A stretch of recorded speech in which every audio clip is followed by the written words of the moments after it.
네, 반갑습니다. 지금 코로나가 심하기 때문에 웬만하면 절에 나오시면 안 됩니다, 여러분. 우리야 물론 신도님들이 많이 오면 좋지만 불안합니다. 이게 아무리 오미크론이 증상이 약하다고 하지만 기저질환자나 이렇게 연로하신 분들은 또 중증으로 가는 확률이 높다고 그럽니다. 내일은 또 삼재기도 회양이 있어가지고 거듭 당부드리는데 가능하면 댁에서 유튜브로 동참해 주시면 감사하겠습니다. 예. 1년에 우리가 이렇게 법회를 오랫동안 3시간씩 막 4시간 가까이 하는 경우는 1년에 며칠 안 됩니다. 여러분, 축원도 엄청 긴데 또 본문까지 길게 한다고 마음속으로 분심 일으키지 마시고 앉아서 참선하는 연습한다 생각하시고, 또 우리 유튜브 보시는 분들 느긋하게 가셔가지고 차라도 한 잔 빼가지고 옆에 준비해 놓고 느긋하게 들으시기 바랍니다. 2분 복습하겠습니다. 어제 오왕삼매론 시작하면서 기본적인 구조가 우리가 일상생활, 인생을 살아가는 데 있어서 여러 부분에서 장애에 부딪힌다. 예를 들면 이 내 몸에 생기는 장애, 세상살이, 친구 사귀는 거, 아니면은 수행에서, 아니면은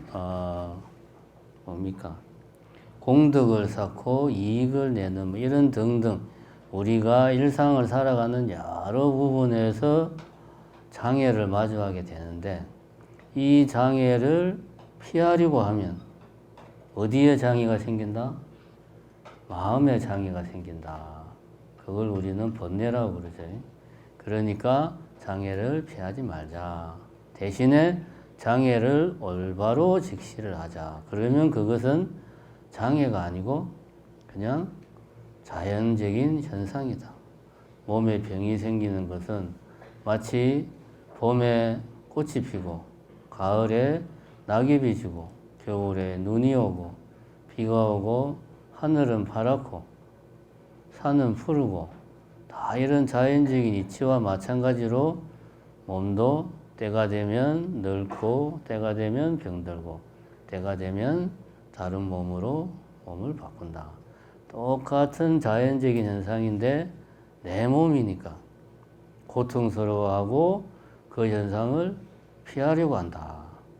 그래서 장애가 아니고 이거는 자연적인 현상이구나 이렇게 생각하고 원인을 올바로 알아서 잘 대처해 나가면 그것은 더 이상 장애가 아니다. 우리는 장애로 생각하기 때문에 마음의 장애가 생기고, 이러한 마음의 장애가 또다시 우리 인생에 이런저런 장애를 만들어내고, 이런저런 장애들은 다시 또 마음의 장애를 만들어내는 악순환에 우리가 빠져 사는 게 중생들의 삶이다. 이런 이야기를 어제 했습니다. 오늘은 두 번째를 하는 게 아니고 오늘은 세 번째하고 네 번째를 하겠습니다. 왜냐하면 두 가지가 다 비슷한 성격이기 때문에 어차피 내일도 하고 계속 할 거니까 순서대로 해야 된다는 법은 없으니까요. 세 번째가 마음 공부하는데 장애 없기를 바라지 마라. 자, 여러분들 그 법요집 426페이지 펴시고 오늘은 세 번째 공부하는데 마음에 장애 없기를 바라지 마라. 이거하고 428페이지 네 번째 수행하는데 마음 없기를 바라지 마라. 자, 이거 두 가지 오늘 우리가 같이 한번 살펴보도록 하겠습니다. 자, 제가 한번 읽어보겠습니다. 공부하는데 마음에 장애 없기를 바라지 마라. 마음에 장애가 없으면 배우는 것이 넘치게 되나니, 그래서 성인이 말씀하시되 장애 속에서 해탈을 얻으라 하셨느니라. 네 번째, 수행하는데 마 없기를 바라지 마라. 수행하는데 마가 없으면 서원이 굳건해지지 못하나니. 그래서 승인이 말씀하시되 모든 마군으로서 수행을 도와주는 벗을 삼으라 하셨느니라. 자, 오늘은 이거를 가지고 이야기를 해보겠습니다. 공부하는데 마음에 장이 없기를 바라지 마라. 여기서 공부라 하는 것은 저번에도 어제도 말했지만 대학 시험 공부, 공무원 시험 공부, 교수들이 막 연구하는 그런 공부가 아니고 마음 공부라고 이야기했습니다. 예, 마음 공부를 하는데 장애 없기를 바라지 마라. 마음 공부를 하는데 어떤 장애가 있다. 그 장애를 피하려고 하면 어떻게 된다? 보면 원문에는 배움이 등급을 뛰어넘게 된다. 여기서는 배움이 넘치게 된다. 그렇게 나오죠. 마음 공부하는데 어떤 장애가 있어요. 근데 그 장애를 내가 피하면, 내지는 피하려고 하면 거기에 내 마음의 장애가 또 따라오는데 그것이 뭐다? 배움이 넘치는 거다. 이게 좀 무슨 말인지 좀 알 것도 같고 모를 것도 같죠. 네 번째를 한번 봅시다. 네 번째는 보면은 쉽습니다, 오히려. 자, 수행을 하는데 어떤 장애가 있다. 그 장애는 바로 마장이죠, 마장. 수행에는 마장이라는 장애가 따른다. 그런데 이 마장을 내가 피하려고 하면 어떻게 된다? 서원이 굳건해지지 못한다. 그런 어떤 내 마음에 장애가 생긴다라고 이야기를 하는 거죠. 그래서 서원이 굳건하지 못하니까 굳건하지 못한 서원으로 수행을 하다 보면 장애가 더 크게, 더 심하게 마장이 나에게 찾아오는 거예요. 그러면 또 그 마장 때문에 서원이 더 굳건해지지 못하고 깍순환이 되는 겁니다. 이 네 번째는 보면 무슨 말인지는 금방 이해가 됩니다. 근데 이 세 번째는 좀 말이 알쏭달쏭 도대체 무슨 말인가. 원문을 한번 전문을 보도록 하겠습니다. 어제 제가 말씀드렸지만 이 보왕산매로는 묘협 스님이 보왕산매 연불직지라는 책에 제 17편에 나와 있는 부분을 가져온 건데 내용이 기니까 간추려서 가져왔다 이야기했죠. 전문을 보면 이렇게 되어 있습니다. 마음 공부하는데 장애 없기를 바라지 마라. 마음 공부에 장애가 없으면 배움이 등급을 뛰어넘게 되고 배움이 등급을 뛰어넘으면 반드시 얻지 못하고서도 얻었다고 하게 되느니라. 이 장애에 뿌리가 없다는 것을 이해하면 장애가 스스로 고요하여져서 장애에 걸릴 것이 없어지나니 그러므로 성인이 말씀하시되 장애 속을 자유로이 거니르라 하셨느니라. 원문을 보면 마음 공부에 장애가 없으면 원래는 마음 공부에 장애가 당연히 있는 건데 이거를 공부하는데 장애가 없이 수월하게 공부가 되면 어떻게 된다? 배움이 등급을 뛰어넘는다. 마음 공부라고 하는 게 단계에 맞게 차근차근 밟아가면서 수행을 진일보, 나의 그 수행력을 진일보 시켜야 되는데 이거를 훅 뛰어넘어 버린다 이거지. 그렇게 해버리면 배움이 이렇게 차근차근 단계를 밟아서 가지 않고 훌쩍 뛰어넘어 버리면 얻지 못하고서도 얻었다고 하게 되느니라. 깨달음을 얻지 못했는데도 나는 깨달음을 얻었다라고 이야기를 하게 된다 이거죠. 이것이 우리가 계율에서 말하는 뭡니까? 불망어죄죠. 우리가 오개가 있잖아요. 오개. 제일 처음에 살생하지 말고 도둑질하지 말고 음행하지 말고 거짓말하지 말고 술을 마시지 말라. 이게 불교의 대표적인 5가지 계율인데 여기 네 번째 거짓말하지 말라는 원래는 불망언죄입니다. 내가 여기서 나오는 깨달음을 얻지 못했는데 깨달았다고 이야기하는 것. 이것이 거짓말 중에서도 가장 큰 거짓말이고 지옥에 떨어지는 거짓말이다. 이렇게 이야기를 했습니다. 왜 깨달음을 얻지 못하고도 깨달음을 얻었다라고 이야기를 하는가? 마음 공부를 하는 데는 장애라는 게 당연히 있는데 공부가 너무 쉽게 돼. 장애가 없어. 사실은 없는 게 아니죠. 내가 그런 장애를 피해버린 겁니다. 그러면은 깨닫지 못했는데 깨달았다고 내 스스로 착각을 하는 겁니다. 그래서 내가 거짓말을 일부러 하는 게 아니고 본인이 착각을 하고 나는 깨달았다 라고 이야기를 하는 거죠. 그럼 이런 경우가 어쩌다 있는 경우냐? 아닙니다. 이런 경우가 뭐 비일비재까지는 아니지만 자주 있습니다. 자주 있습니다. 보면 이렇게 그러면은 어제 이야기했던 그 보왕산매론의 공식을 다시 한번 생각해 보자. 우리가 살아가는 데 있어서 여러 부분에서 항상 장애가 있다. 근데 이 장애를 장애라고 생각을 하고 그것을 피하려고 하면 마음의 장애가 생긴다. 이게 보왕산매론에서 이야기하는 처세의 공식입니다. 그럼 이게 지금 세 번째에 적용을 시키면 어떻게 됩니까? 마음 공부하는 데는 반드시 어떤 장애라는 게 따르게 되어 있어. 그런데 내가 그것을 피하거나 아니면 그게 장애인지도 모르고 그냥 아무 생각 없이 공부를 하다 보면 내가 차근차근 단계를 밟아서 수행을 해서 수행의 내공이 이렇게 알이 차듯 깊어져야 되는데 건성건성으로 공부를 해가지고 깨닫지 못했는데도 본인이 깨달았다고 착각을 한다.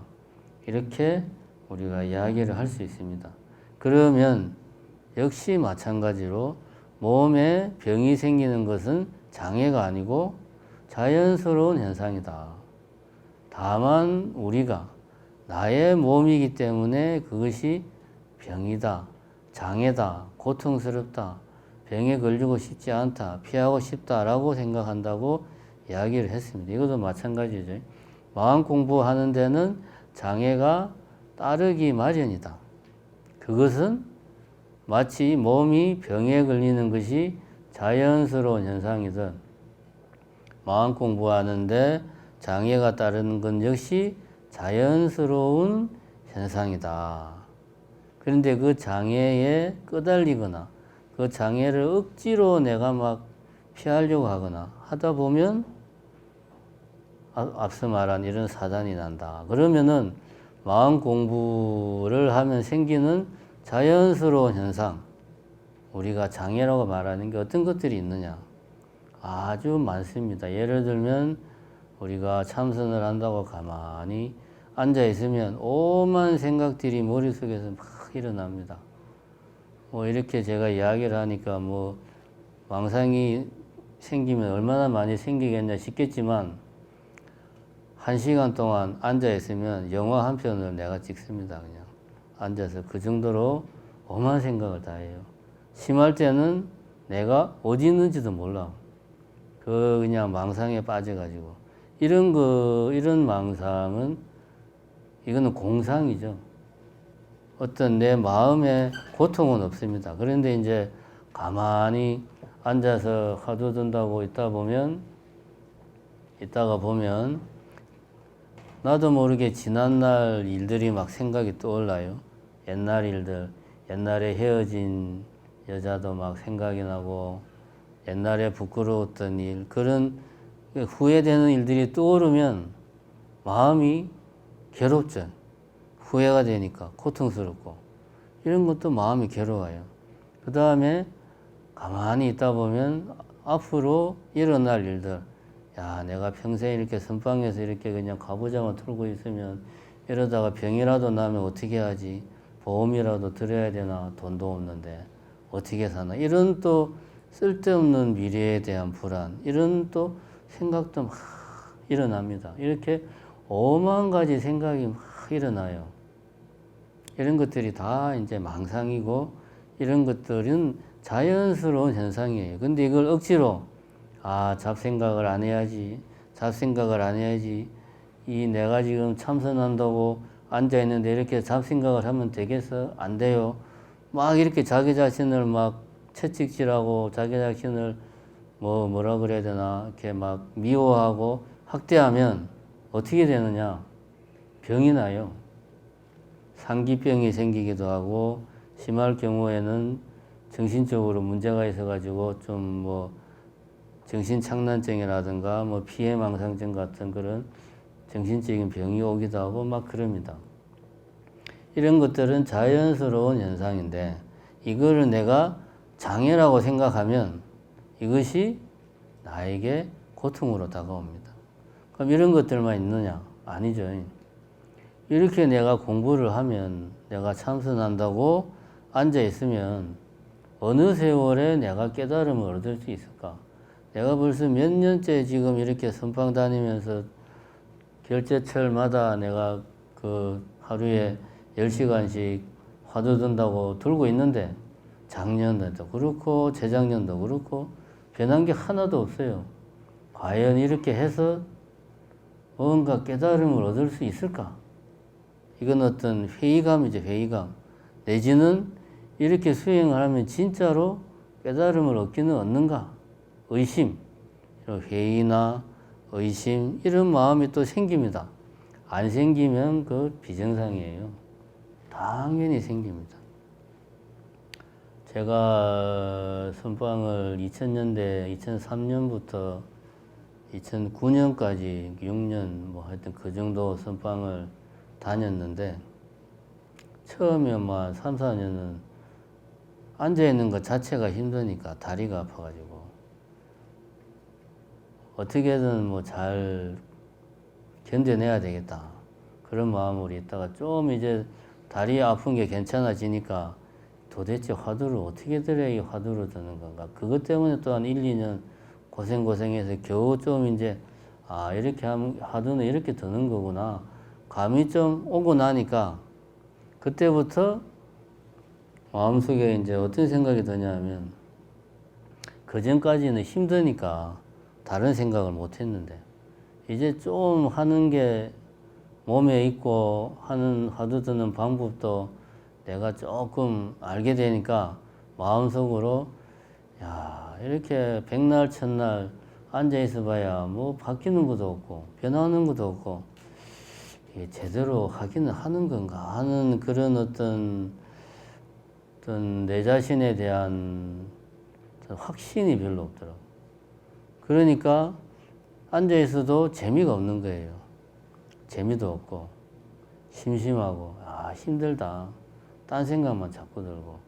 그러니까 한 4, 5년 다니니까 선방 다니는 게 좀 지루하고 재미가 없고, 더 근본적으로는 이렇게 해가지고 뭐가 되기는 되나 하는 어떤 확신도 없고, 그러던 차에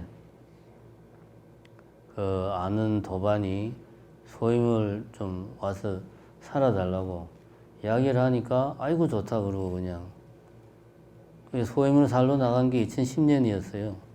그때부터 제가 지금까지 선방을 못 가고 이러고 있습니다.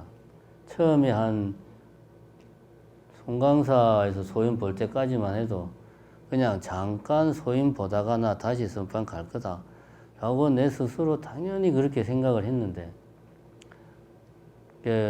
어차피 머리 깎고 살면 평생 선방 다니다가 죽는 거 아니냐라고 생각을 하고 살다가, 이게 뭔가 이게 아까도 말한 그런 어떤 회의, 의심, 그런 것들이 밀려오니까 공부에 재미가 없는 거예요. 이게 마장입니다. 이런 게 수행에 따라오는 장애예요. 장애라는 게 다른 게 아닙니다. 나도 몰라요. 그냥 내가 공부 가기 싫은데 누군가가 옆에서 너 소임 살아라 그러면은 못 이기는 척하고 한철만 살고 다시 오지 좀 기분 전환할 겸 나가면 다시 돌아가기 힘들어요. 제가 나와보니까 그렇습니다. 별 생각 없이 소연 잠깐 살고 다시 돌아가려고 했는데 지금 나이 60이고 몸은 고장 다 났고 이제는 선방 가도 내가 앉아있을 자신이 없죠. 이제는. 이런 게 마장입니다. 마장이라는 거는 다른 게 아니고 내 스스로 포기하는 거죠. 근데 자식이 자신은 잘 몰라요. 다 이유가 있어요. 나는 열심히 공부를 하고 싶은데 우리 가정 환경이 애들이 내를 가만 놔두질 않아. 천수경 일독이라도 하려고 하면 애들이 밥 달라 뭐 달라 청소해야 된다 뭐 돈 달라 그냥 달라붙어 가지고 공부를 못하게. 이런 거는 다 핑계라는 거죠. 내가 포기하고 물러서는 마음을 내는 것, 이런 게 바로 수행의 장애입니다. 이런 장애는 말 그대로 장애냐, 그게 아니라는 거죠. 제가 계속 보왕산매론의 기본적인 틀을 이야기하는데 장애가 아니고 뭐다? 그건 자연적인 현상이다. 인연법에 따라서 생기는 자연적인 현상이다. 그런데 그거를 장애라고 인식을 하니까 나는 그것을 피하고 싶어하고 그래서 내 마음의 장애가 되어버린다. 번뇌가 되어버린다. 이게 보왕산매론의 기본적인 틀이다. 이거예요. 수행에서도 마찬가지입니다. 처음에 아까 말한 이런 망상들 이런 거 필 때 내가 이런 생각을 하면 안 되는데 내가 열심히 수행을 해야 되는데 내가 다른 거 다 팽개치고 내가 깨달음을 얻겠다고 이런저런 모든 속세 이런 거 다 버리고 출가까지 해서 참선하고 있는데 이런 망상에 내가 끄달리면 안 되지 라고 생각을 하면 그 망상에 내가 끌려다니는 거예요. 그래가지고 아이고 힘들어서 못 해먹겠네 해서 포기하는 게 또 수행의 장애다. 여기까지는 우리 같은 그래도 좀 나도 좀 수행을 해봐야지 해가지고 조금 해본 사람들은 여기까지는 다 경험을 합니다. 그래서 내같이 이렇게 적당히 하다가 적당한 선에서 주변에서 조건을 만들어주면 다 이렇게 다 때려치고 나와가지고 이렇게 뭐 말서 주지도 하고 이러고 있는데 더 공부를 열심히 하면 그 다음에는 이제 어떤 장애가 생기느냐 하면은 물론 이제 그 중에는 말 그대로 아까 말했듯이 뭐 상기가 된다든가 해서 앉아서 화두를 들라고만 하면 머리가 그냥 깨지려고 막 그러고 화두를 들라고만 하면 내 앞에 딱 지장보살이 탁 나타나가지고 내한테 숙제를 주고 1시간 내내 그러는 거야. 그냥. 공부 좀 하려고 하면 웬 여자가 내한테 와가지고 빨가벗고 그냥 내한테 탁 앵기고 떨어지질 않는 거야. 이제. 이게 이제 좀 정신적인 장애가 오는 거죠. 내지는 더 수행을 하다 보면 부처님 같은 경우가 그랬지요. 깨달음을 얻기 전에 부처님이 깨달음을 얻으면 이 마구니들은 큰일이 나니까 중생들이 다 부처님 법을 따라서 가면 그 자기들은 바로 중생들의 욕심과 분노를 먹고 사는 마구니들은 설당이 없으니까 그래서 마왕이 부처님을 유혹을 하죠. 그 깨달음을 얻기 전에 유혹을 합니다. 전륜성왕이 되어서 이 세계를 네가 다 통치를 해라, 다스려라. 얼마나 좋으냐.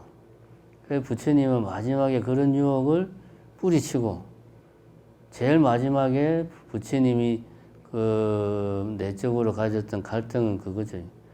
내가 이렇게 정말 심오한 법을 깨달았는데 이걸 중생들이 과연 알 수 있을까?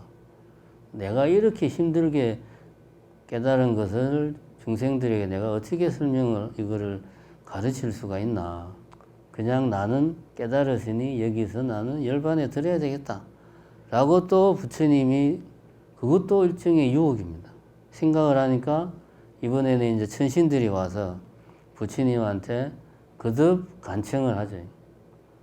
우리 중생들 중에는 연꽃을 보면 진흙 속에서 피는 진흙 속에서도 가끔 이렇게 꽃을 피우는 그런 중생들도 있으니까 중생들 중에는 반드시 부처님의 말씀을 이해하고 그로 인해서 큰 깨달음을 얻는 중생들이 있을 것이니 부디 법을 펴주십시오. 해서 부처님이 그러면 내가 지금부터 법을 펴겠다. 해서 이제 부처님이 깨달음을 얻고 우리 중생들을 교화하는 길로 나선 겁니다. 공부를 하다 보면 나중에는 이제 유혹이 찾아오죠. 내 스스로 물러나지 않고 끝까지 포기하지 않고 공부를 하다 보면 유혹이 찾아오죠. 전륜성황. 그러니까 내가 이만큼 수행력이 높고 생각이 깊고 하니까 이런 걸 바탕으로 내가 중생을 구제하겠다. 내가 결국은 뭐 중생을 구제하려면 어떻게 해야 됩니까? 세상에 나가서 정치를 하든 뭔가 해야 되는 거 아닙니까? 예를 들면 우리가 고려시대의 요성이라고 역사적으로 이야기하는 신동 같은 사람들이 그 스님이 진짜 요성이었냐, 해계망측한 스님이었냐? 아니었겠죠. 유학자들이 그렇게 비판을 할 뿐이지. 스님으로서 열심히 수행을 해서, 저는 이제 신동에 대해서 잘 모르지만, 열심히 수행을 해서 어느 정도 수행의 성취가 와가지고 유혹에 빠진 겁니다. 내가 이렇게 열심히 수행을 했는데, 중생들은 괴로움에 빠져 있구나. 내가 중생들을 구제해야 되겠다 해가지고 세상에 나가서 막 중생 구제를 하겠다고 스님이 설치고 다니니까 선비들이 꼴보기 싫은 거죠. 그러니까 요성이라고 막 비난을 하고 그랬겠죠. 이런 게 유혹입니다. 이런 유혹들이 또 수행을 하고 마음 공부하는데 찾아오는 하나의 장애다. 이런 것들은 자연스러운 현상이다. 당연한 거다. 이런 것들. 왜냐하면 이걸 우리가 알아야 됩니다. 왜냐하면 우리 불교에 보면 그런 말이 있습니다. 여러분들이 꼭 마음에 새겨야 될 말이 있는데 심성본정 객진본내라. 심성본정 객진본내. 심성, 마음의 성품은 본정, 본래 청정하다. 마음의 성품은 본래 청정하다. 객진본내라. 본내는 객이고 손님이고 진, 티끌에 불과하다. 그럼 마음은 손님이 아니고 주인이고 티끌이 아니고 티끌이 막 떠도는 후공인 거죠. 아무리 티끌이 후공에서 막 요동을 치고 흔들리고 움직여도 후공은 흔들림이 없고 변함이 없고, 아무리 객이 예를 들어 여관이 있다. 객이 이런 사람 저런 사람 나그네들이 왔다 갔다 해도 주인은 여관을 지키고 있듯이 마음이라 하는 것의 성품은 심성은 본래 청정하다. 본내는 객진이다. 라고 하는 유명한 말이 있습니다. 이 말을 우리가 제대로 이해를 못하니까 본내는 제가 이야기했지요. 손님이고 티끌인데 본내를 주인이고 후공으로 내가 생각을 하니까 본내에 끌려다니는 거고, 본내를 내가 벗어나려고 아둥바둥 용을 쓰는 거예요. 그러면은 그것이 수행의 장애가 되는 겁니다. 그냥 이런 것들은 자연스러운 현상입니다. 손님은 오면 하룻밤 자고 나면 다음날 가죠. 후공의 티끌은 우리 눈에는 사실 잘 안 보입니다. 그런데 이렇게 오늘같이 날씨가 좋은 날 햇빛이 방으로 쫙 비치면 그 방 안에 그 후공 중에 떠다니는 티끌들이 보입니다. 먼지들이 보이죠. 이런 것들이 아무리 휘저어도 방 안에 후공이 변하는가? 그렇지 않은 거죠. 우리가 생각을 잘못하는 거예요. 이런 마음을 내가 가지고 있으면 아까 말한 이런 망상, 물러서는 마음, 유혹 이런 것들이 수행에 장애가 되지 못하는 거예요. 항상 이렇게 우리가 심성은 본정하니 번뇌는 객진이다 라는 것을 꼭 명심을 할 필요가 있다. 근데 여기까지는 이야기하면 다 이해를 해요. 그런데 이 심성은 본래 청정하다. 이 말은 이제 우리가 흔히 하는 불성을 이야기하는 거지. 불성은 누구에게나 다 있고, 불성은 본래 청정하고, 뭐 이제 이렇게 이야기를 하는데, 이게 사실은 초기 불교하고 후에 우리 이제 대승불교라고 이야기하는 그런 거하고 좀 다릅니다. 불교 공부가 어려운 게 시대마다 이것이 좀 이야기하는 게 달라요. 보면 예를 들면 뭐 가톨릭이나 저쪽은 전 세계적으로 교리가 주류는 통일이 돼 있잖아요. 불교는 안 그래요. 그래서 불교 공부를 할 때는 반드시 불교 사상의 역사를 꼭 알아야 됩니다. 이런 교리는 어느 시대에 나왔고, 이런 교리는 어느 시대에 나왔고, 어떤 교리를 비판하는 하면서 나왔는가를 알아야 돼요.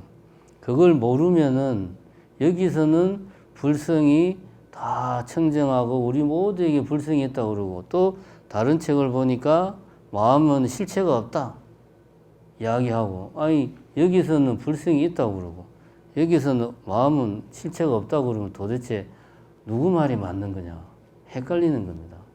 그래서 우리가 불성을 이해를 할 때 꼭 알아야 될 게 초기 불교에서 이야기하는 이 마음에 대해서, 그리고 대승불교, 선종, 화엄종 이런 쪽에서 이야기하는 이 마음, 불성, 열애장하고 서로 배경이 어떻게 되는가를 우리가 알고 있어야 된다.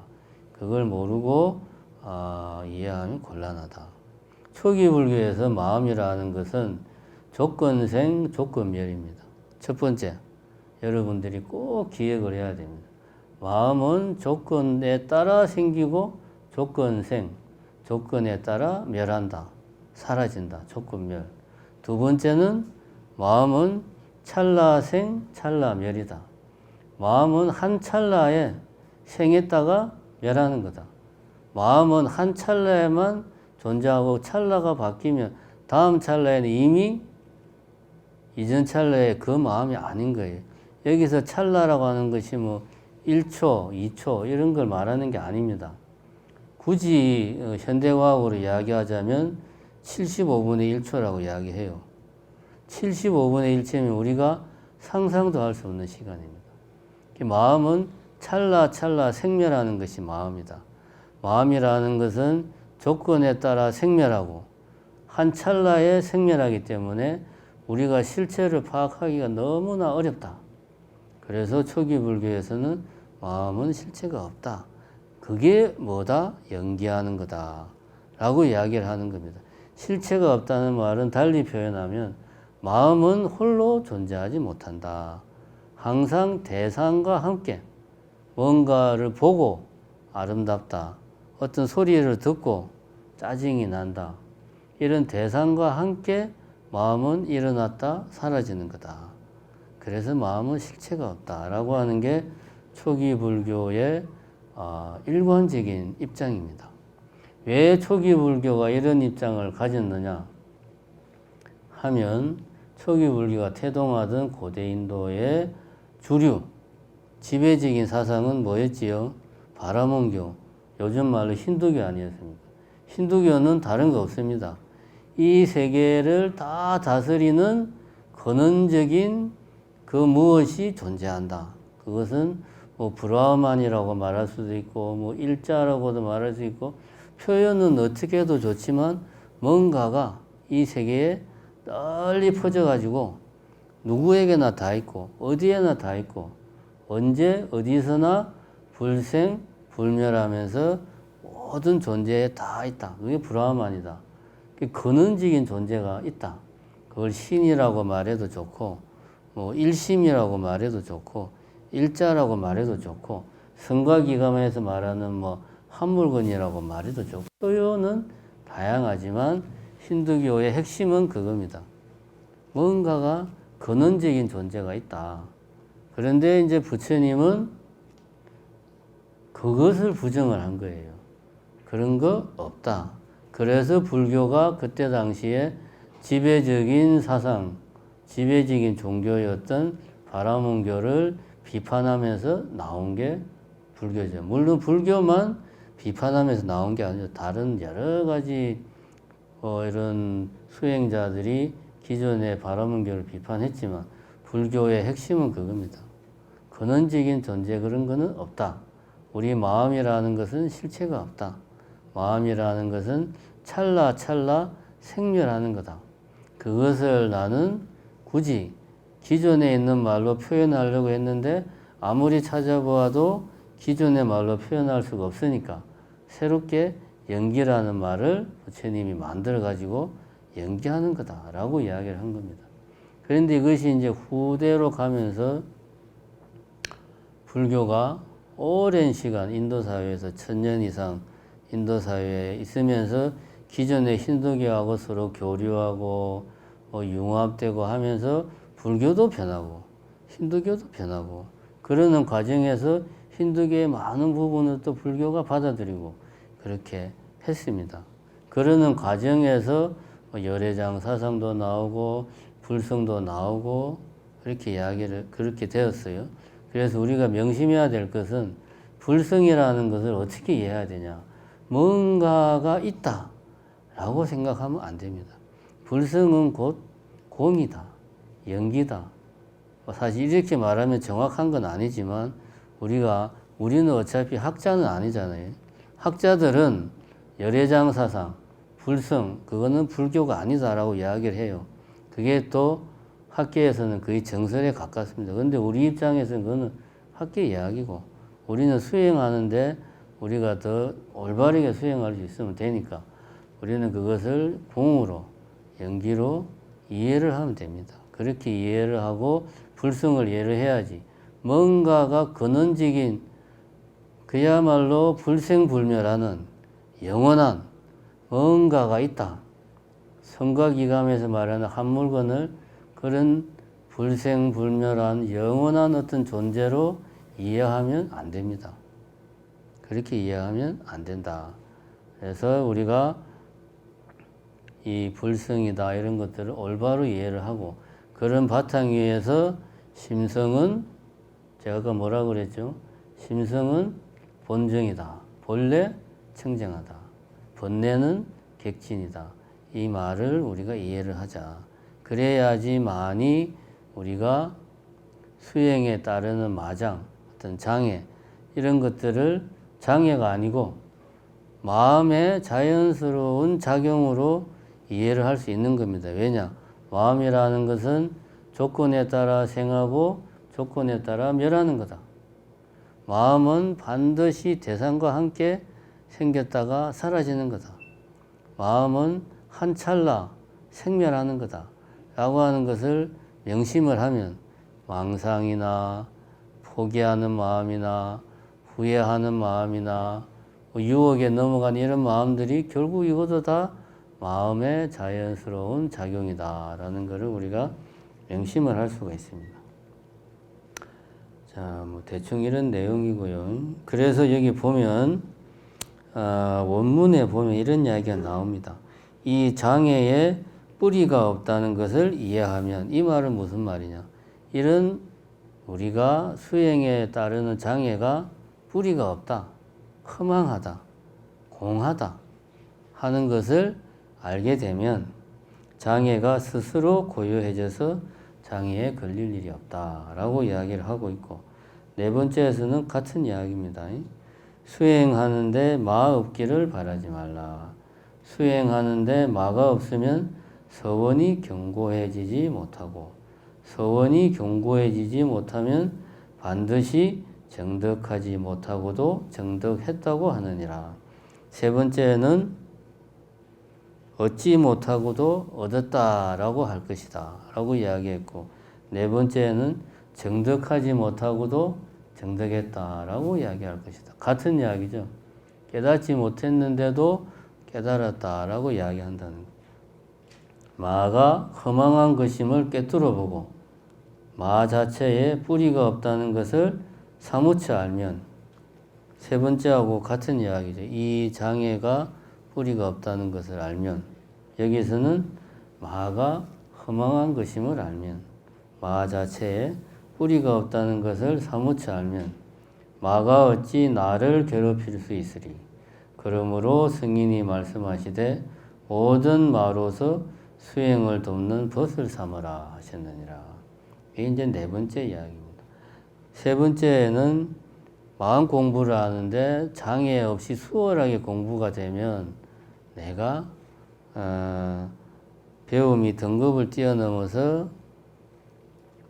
얻지 못하고도 얻는다고 한다고 그랬고, 네 번째에서는 이 수행하는데 마가 없으면 같은 이야기죠. 수행에는 마장이 당연히 따르는데 그런 마장을 내가 피하거나 아니면 그런 마장이 없이 수월하게 수행을 하면 서원이 견고하지 못하다. 다시 말해서 수행을 하는데 수행이 잘 안 되면은 어떻게든 잘해보려고 노력을 하는데 그런 노력을 안 하니까 야, 내가 꼭 깨달아야지 하는 이런 서원이 견고하지가 못하다는 거지.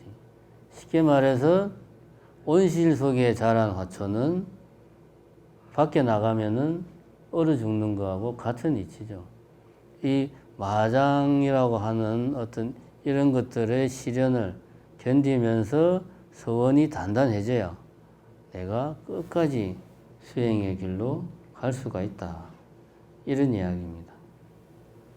여기에서 이제 우리가 조금만 더 보태면 유혹이라든가 포기라든가 이런 것들이 우리 사실 마장의 가장 큰 부분인데, 우리가 흔히 마장이라고 하면은 막 환각이 들리고 환청이 들리고 헛게 보이고 이런 것들을 이야기를 하는데, 이런 것들의 근본적인 것들은 내 마음이, 내가 퇴굴심, 물러서는 마음을 가지고 내가 유혹에 넘어가니까 그런 것들이 보이는 거예요. 그럼 이런 것들을 우리가 유혹이나 퇴굴심, 물러서는 마음을 우리가 넘어서려면 어떻게 해야 되나? 우선 첫 번째는 노력을 함에 있어 가지고, 첫 번째는 물러서는 마음을 이 왜 생기냐? 결국은 좀 해보니까 잘 안 되더라. 그거는 중생으로서 내가 오랫동안 살아온 습이 있는 거예요. 습. 중생의 습이 있으니까 중생의 습관이 몸에 익어가지고 중생의 습관대로 수행을 하다 보면 잘 안 돼요. 그러니까 하다가 포기를 하는 겁니다. 그럼 어떻게 하면 중생의 습관을 내가 털어내고 올바른 지혜를 가지고 계속 수행해 나갈 수 있느냐? 결국은 나의 업을 내가 잘 보고 내 자신을 내 스스로가 잘 통찰할 수 있어야 돼요. 법정 스님은 이런 이야기를 했습니다. 법정 스님이 말씀하시기를 수행이라는 것은 끊임없는 반복이다. 그러나 동시에 수행은 매일 새로 시작하는 것이다. 왜냐하면 수행은 자신을 통찰하는 것인데, 자신을 통찰함에 있어 가지고 그것이 매일매일 반복되는 습관적인 행위에서는 새롭게 시작을 하고 자신을 바꿀 수가 없어요. 그래서 법정 스님이 말씀하시기를 수행은 매일매일 새로운 시작이다 라고 이야기를 했습니다.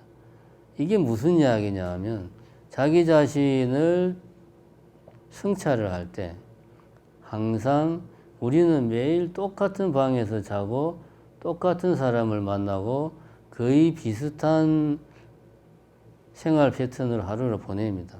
익숙해요. 그런 익숙함 속에 있으면 자신의 습관을 바꿀 수가 없습니다. 법정 스님이 이야기하는 것은 바로 이런 이야기라는 거죠. 익숙함을 네가 벗어나려면 매일매일이 새로운 하루다, 새로운 내 자신이다라는 인식을 가지고 자기 통찰을 해야 돼. 이 말을 다시 말하면은 자기 자신을 통찰함이, 성찰함이 있어 가지고 자기를 성찰하는 힘이 크면 항상 자기 자신을, 내 일상생활을 낯설게 바라보는 그런 마음을 가져야 돼요.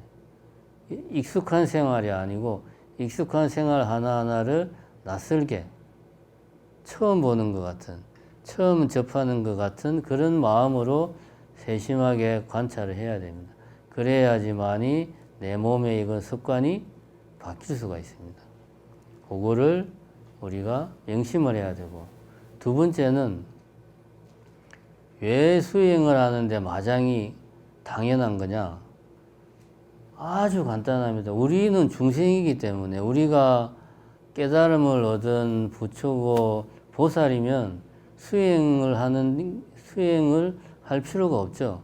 우리의 일상생활이 바로 자비심을 행하는 거고 우리가 마음 내는 게 무주상 보시니까. 근데 우리는 깨달음을 얻지 못했기 때문에 우리의 행과 생각은 항상 깨달음과 부딪혀요. 깨달음과 부딪히면은 누가 이깁니까? 깨달음이 이기니까 우리는 주저앉는 거예요. 아이고 힘들다, 못하겠다. 그럴 때마다 다시 일어나서 또 수행을 하고 또 수행을 하고 그렇게 해야지 한두 번 해가지고 안 된다고 해서 포기하면은 안 되는 겁니다. 몇 번 해봤는데 아 이거 별거 아니네 그러면은 유혹에 빠지는 겁니다. 이 우리가 명심해야 될 것은 우리가 깨달을 때까지는 절대로 깨달은 게 아닙니다. 그 전까지는 우리는 999번 제대로 수행하다가도 한 번 삐끗하면 또 완전히 도루묵이 돼가지고 또 처음부터 다시 시작을 해야 돼요. 그게 수행입니다. 그런 과정을 오랫동안 반복을 해야 우리가 어느 정도 수행의 대열에 올라갈 수 있다. 그러니 그런 의미에서 수행의 이 마장이라는 것은 자연스러운 현상이다. 라는 것을 또 제가 말씀을 드리고 싶습니다. 오늘은 이 수행에 있어서 그 장애, 우리가 흔히 마장애라고 이야기하는 것에 대해서 이야기를 해봤습니다. 감사합니다.